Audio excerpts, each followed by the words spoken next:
Hello and welcome to this very special conversation with someone who was a cynosure of all eyes over a long period of time. I'm talking about someone who's now become an author. Indrani Mukerjea spent a long time in jail, accused of some of the most heinous and most sensational allegations that you can think of having murdered, allegedly, her own child. All the controversies, all the hassles that Indrani ji has been through in her life, she's now come up with this book. What is it that prompted you to do this book? I actually wrote this book while I was in prison. During the pandemic, we were not taken to court because of obviously restrictions and the courts were shut. So I had a lot of time in my hands.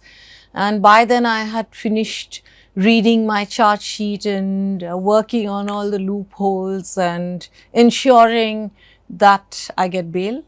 But perhaps I would have come out a bit earlier had the pandemic not hit India. And So how did you write this when you were in prison? You wrote it in your own hand, or you had access to a computer? No, in prison actually you aren't allowed access to a computer or any electronic gadgets. So, but in the canteen, you know, there's a bookshop, there's a shop in the jail where you're allowed an allowance of only 4,000 rupees every month, so which you can buy your fruits, nuts, books, your whatever stuff, your kajals and your lotions and all that. So I used to spend most of my money buying notebooks and pens and whiteners. So just to erase if I needed to. And I ended up actually writing 1,29,000 words during that period of pandemic. Actually for a year. I think I finished this book almost in a year. And after I came out of prison, I completed the rest. So it was a very, very interesting way to spend time, and it was a healing process also, because this book is really a catharsis, and it talks a lot about a lot of things that was pent up, a lot of issues that I wanted to address. And Is this, if I may, if I was to look at this exercise as an attempt which is being made by you to make the people look at you through a very unipolar lens, that Indrani Mukerjea is this person who's done no wrong in life, and everybody right from her childhood has basically wronged her, has cheated her, let her down. Was that the intention? I do not believe in this book anywhere I have said anybody has cheated me. Yes, as a child, I did undergo abuse which I could not deal with. But for example, when I was in Kolkata and I was married there, at no point have I actually put any allegations on Sanjeev. In fact, I made it very clear that I left and I walked out of that relationship because, I took that decision not because he wronged me, perhaps I outgrew it, and it's written in my book, right? So whether it was a good decision or a bad decision is not the point. It was my decision. That was important. That is one. And in this thing also, I think what is very important to understand that I have really not written anything about the case, right? But also I think it was very important for me to respond to all the allegations that were made about me, which were not even connected to my case. People had, the judgments and the opinions. Yeah, you named everybody in the book. I have named. From Sohail Say to Shobha Day to... I have not only named, I have put links on the footnotes so that people can refer to, so people don't really say I have just cooked up something. So, which were very unnecessary. I mean, do people really have so much time to go interview after interview to talk about me? So that was really kind of, I think it was in very poor taste. So I thought the best way I did not react because I don't believe in reactions. And I also, so this is not a book of defiance or a kind of book to tell people that, oh, I have never tried to show that I am the Abla Nari, because I am not. I have led a very unconventional life, and I'm very proud of the fact that I have always been a very ambitious woman. So who's Indrani Mukerjea? You know, for our viewers, you say that it's not as if that people cheated you, or that's not the impression you're trying to create in the book. But do we say that Indrani Mukerjea is a person who has been victim of betrayals, if not cheating, betrayals? Like, you know, let's say when you were growing up, your mother not standing up in your favor, right? When you're dealing with something as sensitive as child abuse, right? So are you the victim of betrayal in your lives? See, you asked me, did I feel betrayed by my mother? As a child, because I was very young, I was a minor at that time, right? My emotions were not as evolved. I was very sad, but I still took one decision, that I was not going to continue living with that abuse, which is why I left home, right? That was when your father comes in. When my mother took that decision, I took a stand and I held my ground, even though it was a tough choice to make. But I made the right choice, and I know I made the right choice, because otherwise I would not have been writing this book, Unbroken. I would have been a broken woman. At the age of 19, you write in your book that you're an unwed mother of 2 children, and your grades are you continue to do exceptionally well in your academics. Talk us through your decision when you decide to let your children be adopted by your parents. What was going on in your mind at that time? See, at that point, very honestly, I thought like a 18-year-old. Okay, so today, perhaps, I don't know what I'm going to think today, but at that point, and I will be very candid about it, I don't know whether it was a right decision or a wrong decision, but I could not handle any further abuse. I could not at that point face my father or live under the same roof as my father. And you just wanted to get out. I just wanted to, I think I would have killed myself at that point. I think I would have done it. And I don't think I would have survived. However, at the same time, several years later, which was almost, I think, 14, 15 years later, as my parents aged, and they reached out to me, because at that point, my father was ailing and they needed financial and economic support. When they reached out, I think I was a good daughter. Let's look at the case a little closely now. What is the reality? Reality as per Indrani Mukerjea. I know there's a legal case, but what's the reality? I have written it in the book, and I want the viewers, obviously, and the readers to read the book. So if I tell you everything right now, then then I think, so let's leave that to the court. But all I can say is that the evidence that has come so far on record, because ultimately, in any case, a conviction or an acquittal happens based on evidence. And I have learnt it the hard way, and there is nothing else I believe in apart from evidence. Through the book and all your whatever I could find in public domain, you maintain all along that Sheena is still alive. Okay. Is that a correction here? Correction here. I have never maintained, I have never claimed that Sheena is alive. I have not. Okay, the evidence that there are 2 parts to this thing. Evidence that has come on record, which is forensic evidence. One is medical, and I'll just run you through it so that it is, because it's already in an open court, the evidence has come, so I can talk about it, right? It's not an in-camera trial. As far as the forensics go, the DNA expert has come to court and deposed and said that the DNA report that he had given is based on the electropherograms, which he had changed in his own handwriting. So it is an electropherogram can only, it's like a cardiogram, right? It's a graph and then the allele numbers come. So it is only supposed to be machine printed. So that he has admitted. So there goes the DNA report. Now there is a post-mortem report which was attached in the charge sheet, which obviously reads very clearly, which says that no brain matter. So you can only check brain matter when you cut a skull open. So obviously our defense lawyers asked the doctor, who's Dr. Thakur, that how did you check the brain matter?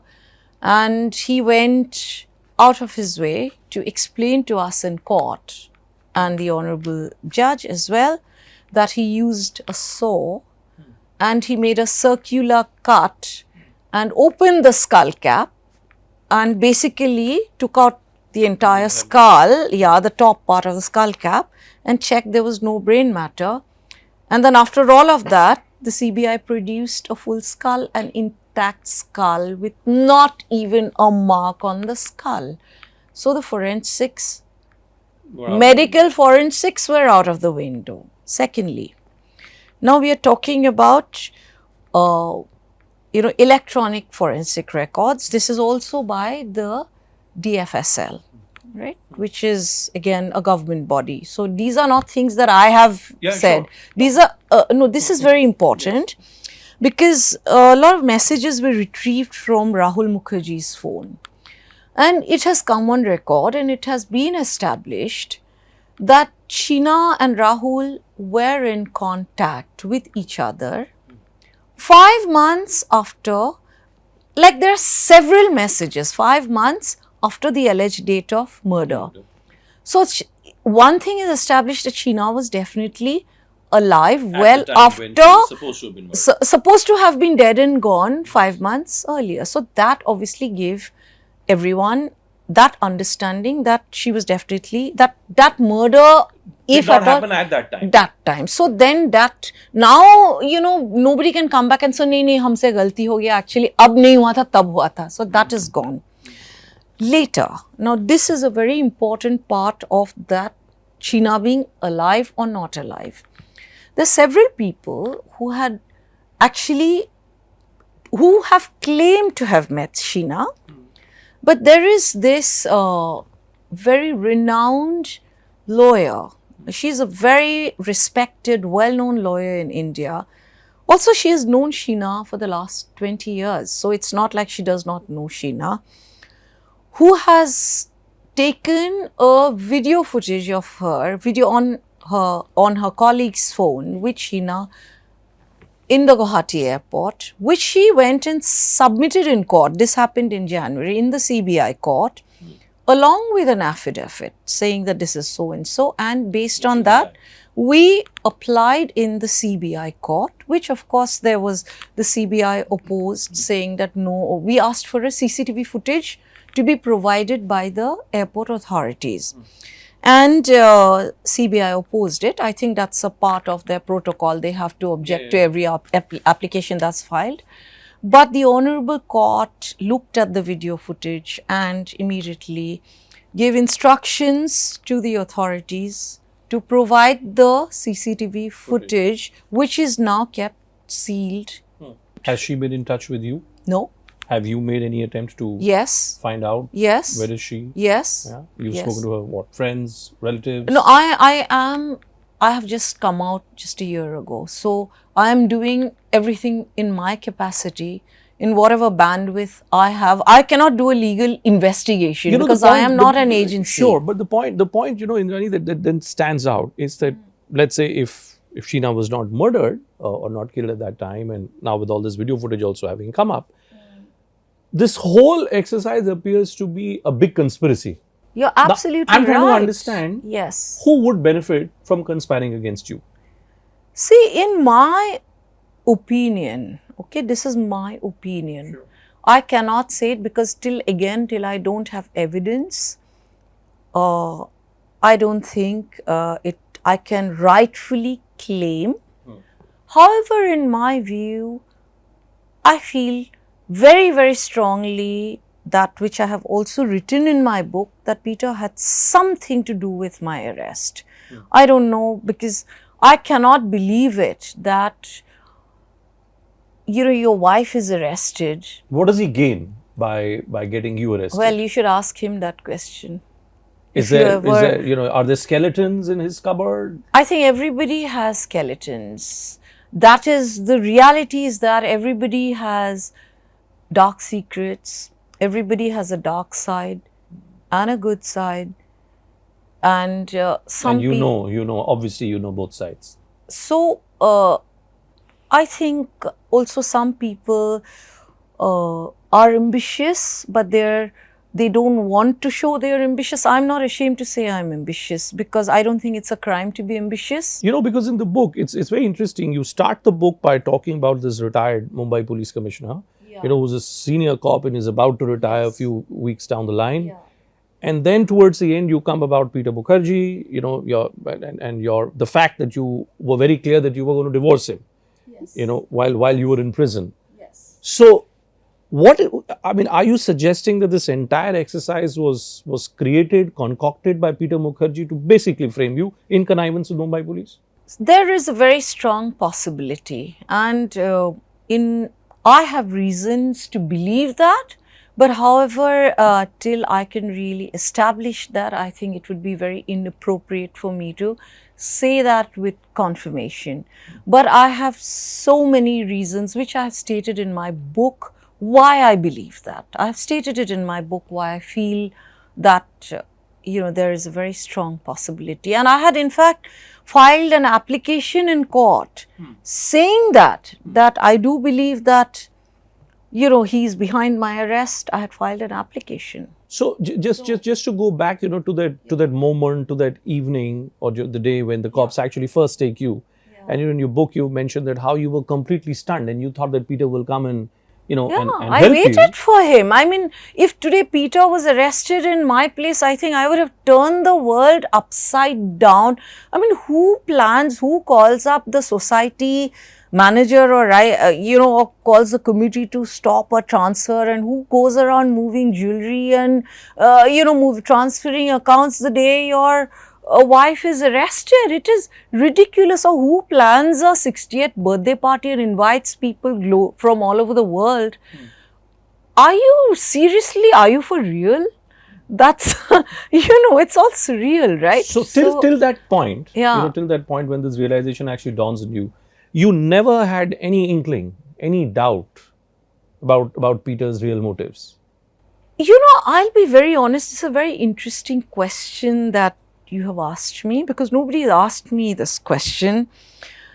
There were times I felt in the last, I would say, 6 months before I went into prison, somehow I just couldn't put a finger to it. Sometimes there is something, but you don't know what it is. When you meet his estranged wife in London, as you mentioned in the book, Yeah. she tells you Yeah. by the side that he says one thing, does one thing, Yes. and ends up doing something completely different. Yeah. But at that point, I'm trying to understand whether any signals for you. signals, I think there were, but when you're in love with a person, you choose to ignore those signals because you are so much into that person and you believe, and it's a long relationship. I stayed married to him for 17 years, so it's a long time.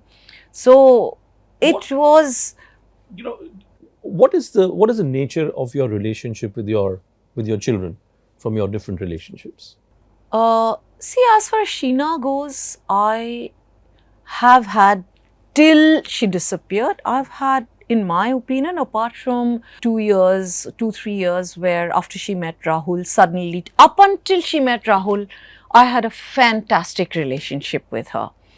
And then she met Rahul and something went wrong. I don't know what went wrong, because obviously Rahul never really had I would say, a very civilized relationship with me. I think he was always very anxious, which comes out in the emails and things, that though I met Peter 13 years after he got divorced, so I was not the cause of his divorce, but I think He was perhaps hostile towards you, as you mentioned. yeah, I think I was the final nail on the coffin, I think, where he felt that there was no scope for his parents together. Fair enough, that's, as a 19-year-old, he could have thought like that, so I don't grudge him on that.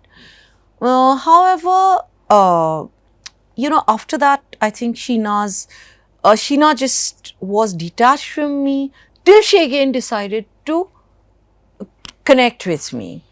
And there are several kind of messages exchange in between Sheena and Rahul in 2012, which show very clearly, and which he has admitted in court, where she tells him that, listen, you stop interfering in my relationship in between me and my mother. I am very happy with her. So this is just before she disappears. And she says things like that, I'm feeling very pressurized by your Dehradun family to get married.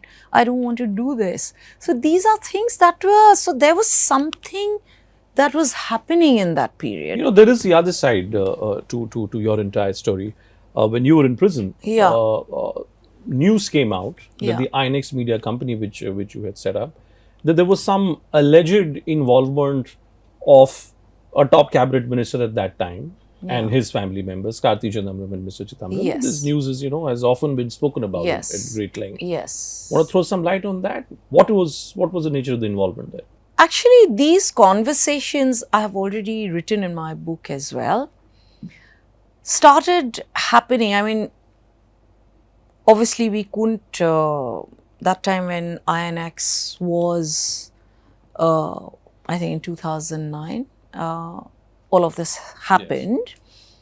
And when the government changed later, I was very, very keen really to come out with it. And I've written that in my book. Yes. I was very, very keen. But then I think also perhaps rightfully so, or rightfully or wrongfully, because it was playing in my conscience and I wanted to just get it out. But again, people don't want to get involved in, I've never seen a police station in my life. I've never jumped a red light in my life. So for me, it was also a bit intimidating. I just didn't know how to go about it. But one fine day, but I did have several conversations with Peter on this, that I think we should talk about it and find a way to get it out, because it will come to bite us back, which it did. So it did. But I think sometimes I also feel that perhaps, maybe, I don't know, that there was a nervousness, because the more edgy I was getting about this in the 6 months prior to my arrest, maybe that also made Peter a bit nervous. But don't you think that, the other way to look at it, like, this con man Sukesh Chandrasekhar, I find that when it comes to a real political question, a political controversy, Mr. Chandrasekhar always ends up being the easy guy who will say, oh, this party opposed to the BJP or that party opposed to the BJP. He was doing some wheeling dealing with all those parties. Would it not be a fair conclusion to draw that for your relief, you've actually got a sweet deal for yourself? Accuse Mr. Chidambaram, take favor from the BJP. No, but I haven't accused him, so this happened in 2009, so how could I have accused him? No, you're accusing him now, I'm saying. I am not accusing him. CBI and the ED have accused him. I have not accused him. Right, so but I have never accused him. So I do not have the legal authority to accuse him. I was asked questions and I have given the answers. And I would also like to put it on record, okay? So I have seen all these kind of very vicious, fallacious and malicious comments where people have said, oh, perhaps she's gone and cut a deal. But that is very incorrect, because my charge sheet in my case was filed in 2015, the charge sheet that has collapsed, okay? And there was no inkling, that I had no clue at that point. But my case collapsed even before that. So you don't have a reason? So I don't have a reason. And in 2017, May, when I read this, think that is when I said that I think I will definitely now speak up, because if they ask me, I am not going to be dishonest about it, because that is, there are signatures, there are emails, there are checks. So how do you lie about a check that has been issued? So there is documented proof, right? There's documented evidence. So when there is documented evidence, it's very difficult, to lie about it, and there was no need. And I must also reiterate, so that it is, see, I am of course very upset with one section of the agency for being in a rush to have filed my charge sheet, because if they wouldn't have filed my charge sheet within 90 days, I would have got bail in my case. However, having said that, when you talk about good cop and bad, this good cop, bad cop thing, so there are good cops and there are bad cops. So I wouldn't say bad cops, but there are cops who like to rush things. But however, I did have this experience when I was going for this whole Chidambaram, this thing. I was very clearly kind of explained in the CBI office very clearly that, because I asked this question when they said that, will you testify? They asked me this question that, will you testify? As they didn't tell me witness or this thing. So I said that, tell me something that if I testify, what happens then? Am I being, this is nothing connected to my case. So I asked that question that, am I going to be pardoned if I testify for this INX case? And I think that time Mr. Rakesh Asthana was at that time, I think, the CBI special director. Yeah. Yes. So he was very candid about it, and he told me very clearly, he said that you must do what is right and what is true, but I must also warn you that this could be used as evidence against you because you have admitted the guilt, and it is entirely up to the court to decide whether they will grant you pardon for this. So is that, so in conclusion, Indrani, is that there was no, let me put it on record, there was no quid pro quo, and neither any senior officer nor any junior officer there ever or anybody offered me a quid pro quo, neither did I ask anybody for a quid pro quo for this. Okay. But if the situation so demands at some stage, you'd be open to making a statement in this Chidambaram case? No, at the right time, yes, because my statement, I have already deposed. So that's, deposed means I've made a statement at the magistrate court, accused in that case. So finally, Indrani, what's the message that the reader takes from your book? You were just, you were talking about it, that you've never jumped a red light in your life. Yeah. You're a perfectly law-abiding citizen, right? Yeah. What's the messaging? What's the impression you wish to carry that the viewer should be looking at you with? Okay, I think there is more than one message in this book. Okay, I think I've addressed several issues here regarding child abuse, regarding misogyny, regarding opinions, passing opinions about people you don't know, which is, I think, very incorrect, I feel. And most importantly, I think I was judged as a mother. People forgot about the case completely. So I went through a massive media trial.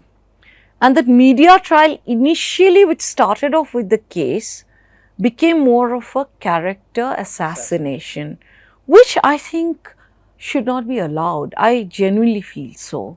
Because it can be very, very damaging to the case itself, because it is a distraction for everybody, right?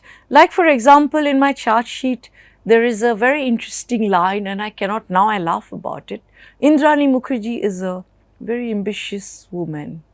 Of course I am. So, right? Yeah. And then people went on record to talk about how I should have raised my children. Really, I don't tell you how to raise your kids. Please don't tell me I'll raise my kids the way I want to raise them. So don't tell me how I should live my life, because I don't tell you how you should live your life. Fair enough, fair enough. Great pleasure speaking to you, and all the very best for your book that you have released. Thank you.